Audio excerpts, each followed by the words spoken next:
I'm going to go ahead and call the meeting to order. Mr. Coley, could you note that all the commissioners are present? So noted. The minutes were sent out. If there's no corrections to the minutes, could I have a motion and a second? Move. Second. All in favor? Aye. We're going to go ahead and move to the official action, Resolution 1351, amending the rate schedules of the gas division, providing for a rate schedule for compressed natural gas vehicle fuel. I will recognize the minute. Commissioners, you've heard a lot about our new CNG fueling station that is going to be opening to the public in January. In order to do that, we need to set a price for what we're going to charge for that. So I recognize John Williams to give you an update on the project and to summarize the rate. Thank you, Ms. Rhodes. Good afternoon, Commissioners. As Ms. Rhodes indicated, today is about talking through Resolution 1351 to talk about our compressed natural gas vehicle fuel rate. But before we get into that, I would like to take just a few minutes to look back at how we got to the point where we proposed a CNG fueling station. Back in April of 2014, we first approached the idea with the board of making that construction because KUB's CNG station at the time was aging and it had reached its end of life and really had limited capacity to be able to support the growth of KUB's fleet into the future. And so as we looked at that project, the board recognized an opportunity for us to look at providing a public CNG station with some incremental costs associated with that station. And that's really important because with the CNG market that has been growing in certain areas of the country, it does need that infrastructure in place, that first station to begin to support that growth. And so it was important for us to go in that direction and have some good news as we move forward into that. And so as we move into the station itself, just a quick update on where it stands today. The project team has done a remarkable job of that station. They began construction in June when we selected TrueStar as the group that was going to construct and then operate the station. It has been on schedule and on budget, and they're making great progress. As a matter of fact, I got an update yesterday that the sign now has lights on it. In this picture you see, this is from last week, you can see it's looking like a station, but there's still some work to be done. They've got lights on the sign now. The compressors are operational, storage tanks are full, and they actually, earlier this morning, fueled up some KV vehicles and began testing and dialing in that station. And so far, feedback has been really good. So they have done a remarkable job so far, and certainly there's still work to be done in the station.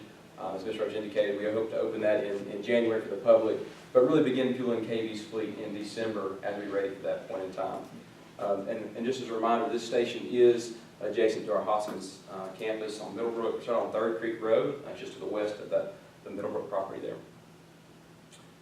So as we have been working with TrueStar recently, and really long before that with East Tennessee Clean Fuels Coalition, we have really great partners as we move into this area of offering CNG for the public. But one of the things we wanted to do is learn how we need to support the community's growth of that and the use of CNG. And East Tennessee Clean Fuels has been really a great partner as we learn the different markets that are out there. There's really 3 major markets that we're attempting to serve with this new fuel source. One, and really the predominant one, is the local fleet operators, commercial fleet operators, whether that's refuse, waste disposal, or the local delivery operators that use a lot of diesel fuel today, drive a lot of miles, and CNG is both a cheaper and cleaner alternative to that. So we hope that to really be able to make roads there. Another market is the over-the-road tractors. Some of the national fleet operators such as FedEx have invested in CNG fuels, and so our position along I-40 and I-75 hopefully provides them with a convenient location to fuel their vehicles as they're driving through town. And really the third market is one that hasn't really developed yet, and that is the consumer side of things. It has in certain areas, but that infrastructure is really important to be able to seed that growth. If you'll kind of look back at the growth of plug-in electric vehicles over time, really had to have the charging stations in place first before that becomes a viable technology to invest in. So we hope that this will help in all those areas as we move forward and help our customers begin to convert to CNG. As we look at that as well, our first goal is to work with East Tennessee Clean Fuels and start to make those inroads with those local fleet operators. That's really the first phase of our plan to explore that use. And they've already begun working with them, and we hope once the station gets open in December for our use, we'll be able to invite them over, let them see the station, see the capacity, see the availability of the station, and then be able to see what opportunities are out there for them. As we continue to do things such as make sure that the prices and the availability are on public CNG websites, we'll leverage our website, social media, other things, and really ultimately, as we get into the spring, look at opportunities such as billboards on the interstates to be able to catch folks' attention, as well as really culminate with a spring grand opening, probably the March or the April timeframe, so that we can invite in some of the media, some public officials, our partners, and really have more of a grand opening and a larger public awareness of the station. So, as Ms. Roach indicated, in order to sell natural gas, a new rate is required in order for this. So, as we looked at the rate design, it does recover that incremental cost of service. Again, there is that incremental capital cost along with the station, the additional pumps and things of that nature that were required to serve the public. So it recovers that cost as well as the operational cost and the cost of gas sold. That would fluctuate monthly based on that cost of gas, and it will be competitively priced with the regional providers. And I've got a chart here in just a minute to show you where it positions in that regard.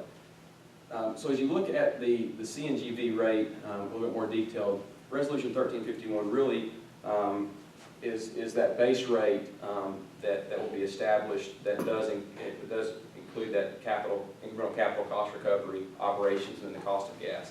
It will be calculated monthly. And then if it was calculated today and available for sale today, that would be $1.33, that base rate. Now, obviously, we're responsible for collecting state and federal taxes and the transaction fees associated with the credit and debit card purchases. And so the price of the pump, again, if it was available today, would be $1.74.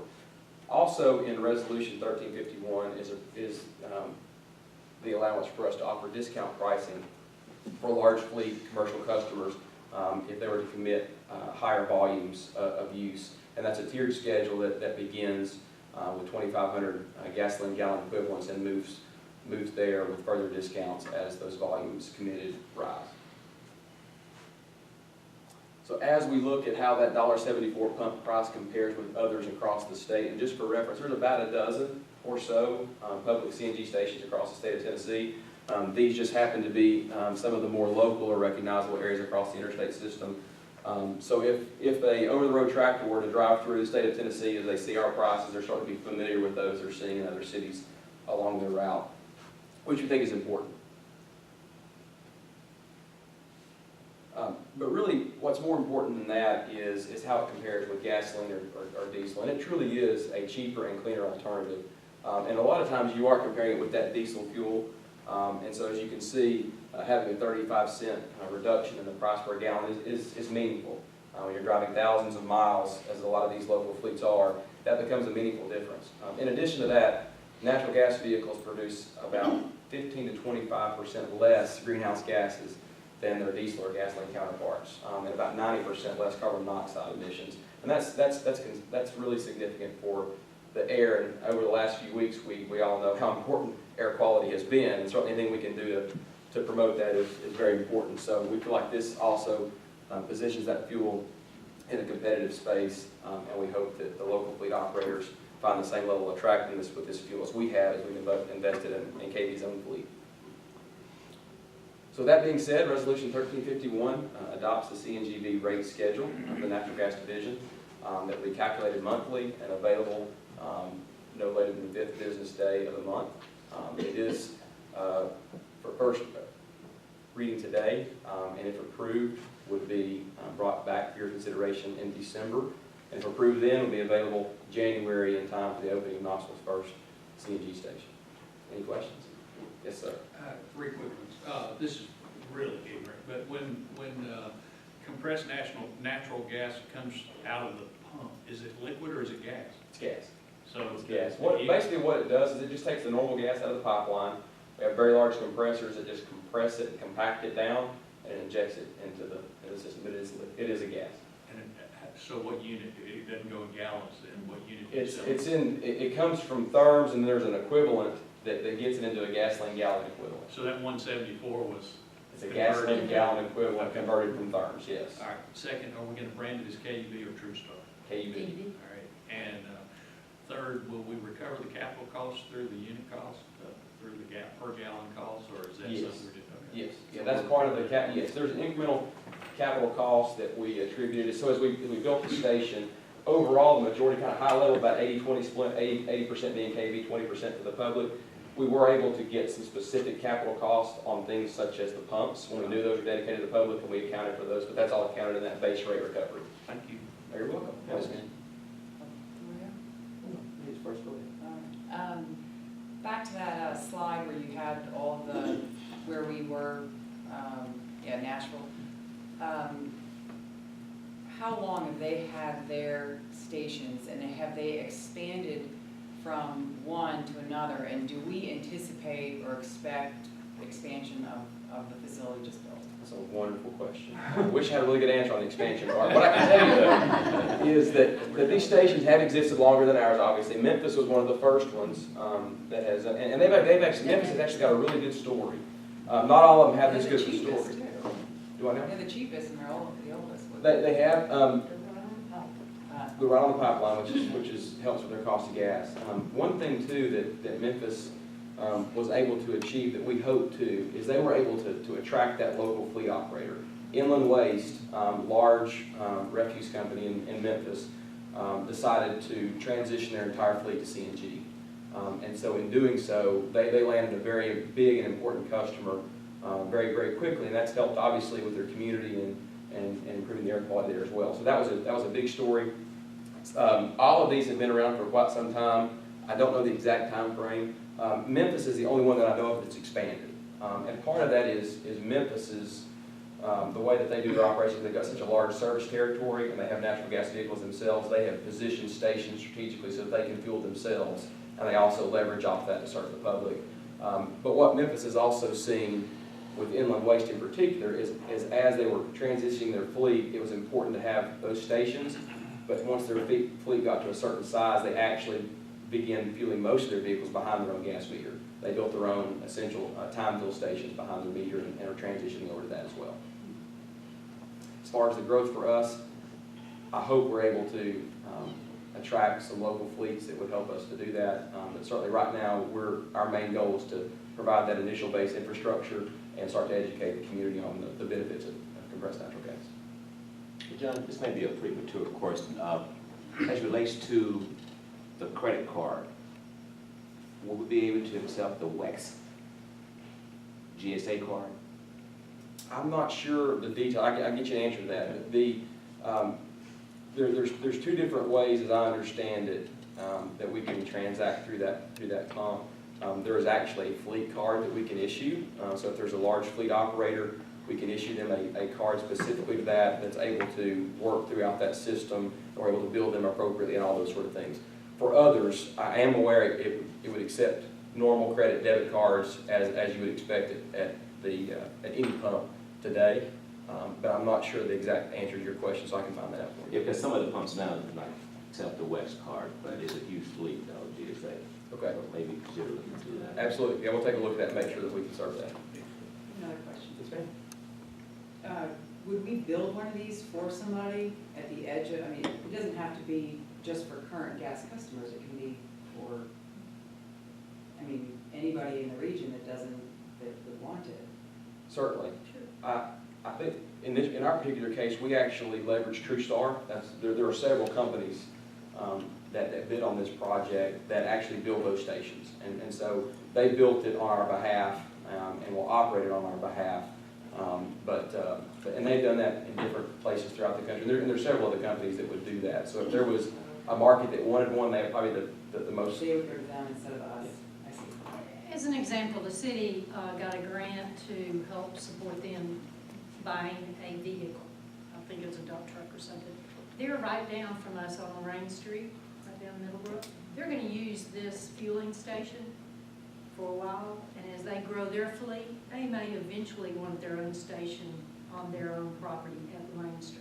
But in the meantime, they can use ours. So it enables people to try it out and grow the fleets and make decisions without having to make that investment. Yeah, So, understood. Could you direct me if I'm coming off the interstate where this is actually located, if I'm, I'll do my best. So because if I'm coming off, I'm trying to Do envision. you know where the where- Weigels is? I know where the Weigels is. you'll hang a right. If you're going west towards Weigels, past our campus on the right, you hang a right. That's Third Creek That's it. Road. So it's. Just go straight out there past those big gas storage tanks, and you go out there, and it's on the right before you get to the railroad tracks. Okay. And so you can't see it from the interstate or Weigels, so we would have to be able to direct We would. Is there an app, I know people use apps all the time to see where these gas stations, or these stations are, okay. There is, and we will leverage those, and there's some public CNG sites out there as well. So we will do our best to get them there. Does anyone have any more questions? Well, one other question. Is this parcel that this piece is been constructed on, if compressed natural gas continues to expand and private industry comes in and it becomes not appropriate for us to be operating in that market, and we're gonna go back to just filling our own vehicles, is this a piece of property that can be sold, subdivided and sold off? In other words, could we sell this to the regular commercial market at some point if we chose to get out of it? Or would we just convert it back to KUB use? That's the plan, would be for our Just use. go back to private? Yes, the original purpose of this to begin with was to expand, help support the expansion of our fleet, continued fueling of our fleet. And we hope to have sufficient vehicles to support this station moving forward. So yes, if We just take it private if the market expanded and we didn't want to be in that business? that's correct. Okay. This is property we already owned, it's a part of our Middlebrook campus, and we just put this on the outside of the fence instead of on the inside of the fence. We can Right. always relocate the fence, Right. but we'll keep the station for our use. Gotcha. We needed it anyway. We will. I think we have asked all the questions Thank you. today. We care to ask. Okay, if there's no more questions, I want to request a motion and a second on resolution 1351 on first reading. Does anyone want to speak on this? If not, Mr. Cully, would you please call roll on resolution 1351? Commissioner Askew. Aye. Commissioner Hamilton. Aye. Commissioner Herbert. Aye. Commissioner Fennell. Aye. Commissioner Thompson. Aye. Commissioner Williams. Commissioner Worden. Aye. Resolution 1351 has passed on first reading. We're going to move on to resolution 1351, authorizing the transfer of property of the wastewater division located at 4719 Old Broadway to the city of Knoxville. Commissioners, a couple of months ago, Carol Evans approached us.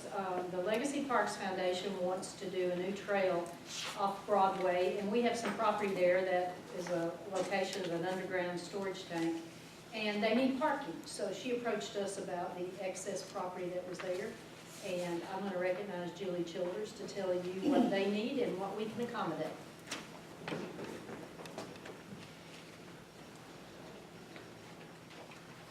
Thank you, and good afternoon, Commissioners. I'd like to go over the details of Resolution 1352. And basically, this property is about 8 acres. It's located off Old Broadway. This is where we built one of our wastewater storage tanks in the early days of Phase 10. Our whole property is 8.2 acres, but the southern part, about 2.8 acres, is a wooded area that we don't currently use and won't need in the future. This property shows everything that we own, and basically we own both the yellow part and the blue part.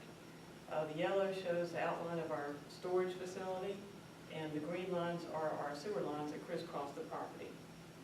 The blue area is the surplus property that we're considering offering for a transfer. So the terms of the transfer are that it would be transferred to the city for a greenway and for a small parking area that they have planned there. And the property has to be maintained for public use on into the future. It's also would be subject to the utility easements that currently cross the property. Now this is a zoomed in version of the surplus property, and you can see that the property has a lot of encumbrances on it as it stands. First of all, First Creek is going north-south across the property, and then a tributary to that goes east-west. Just north of that, the green area is a sewer line easement, and we have other easements up here in this corner. I guess the most important impact on this, though, is the black hatched area, which is part of the floodway. And what that means is that there's no building or filling allowed within that area. So you can see that over half of the property is affected by the floodway. In addition to that, everything that's yellow is affected by a 100-year flood. That means once every 100 years on average, everything in yellow would be likely underwater. So really, the only thing that's excluded is this very small area here on the bottom. So you can see that the property we're planning on donating is, has a lot of encumbrances on it, and is not very useful for building. Now zooming out, I'd like to show you what the city has planned ultimately for this. This is our piece of property up here, and over in this area is an existing greenway and park. It shows some loops that are already existing, and then a section of greenway that comes south that will ultimately tie into this future greenway that's planned going across the surplus property, then heading south along Old Broadway, past 640, and eventually tying into an existing greenway that's down on Broadway. So that's what is planned for the future, and this section right here is what we would be transferring to the city. So basically, Resolution 1352 allows us to have authorization to transfer this property to the city, and we direct the proceeds to the wastewater division. Do you have any questions on that? So, I see the trail, but somebody said parking as well. Are they looking at doing any paving on that site? It'll be gravelled, I think. Okay. Probably. Yeah, I was just wondering, because I was sitting here thinking if there's potential flood problems, paving would probably make the drainage Yeah, situation. it has to be pervious. Okay, all right, no question. There's not any more questions, can I have a motion and a second on resolution 1352 on first and final reading? So, second. Anyone wants to speak on this? If not, Mr. Crowley, could you please call a roll on resolution 1352? Call the roll. Commissioner Askew. Aye. Commissioner Hamilton. Aye. Commissioner Herbert. Aye. Commissioner Pennell. Aye. Commissioner Thompson. Aye. Commissioner Williams. Aye. Commissioner Worden. Aye. Resolution 1352 is passed unanimously. We're going to move to the president's report. Commissioners, it's that time of year. We hope eventually the temperatures will fall and the meters will start turning. So it's time to give you our natural gas update, which is a requirement of board governance. Good afternoon. And yes, this is the winter update. For the gas supply industry, winter starts November 1, it runs for 5 months. I'm still optimistic. We are only 17 days into 5 months, so there's hope yet. Just to start out with, I would like to just remind you that we do have a very reliable source of supply. We have a very diverse portfolio, and I'll show you a map a little bit later, but we do take natural gas in from several different areas of the country, and that diversity is very beneficial. Then also, we do have ample system capacity. We have no concerns with that at all, and I'll talk a little bit more about that on the next slide. And then eventually we'll do the bill projections that we typically do. So, as Ms. Roach mentioned, this is there is a requirement to this presentation, so I feel like I should apologize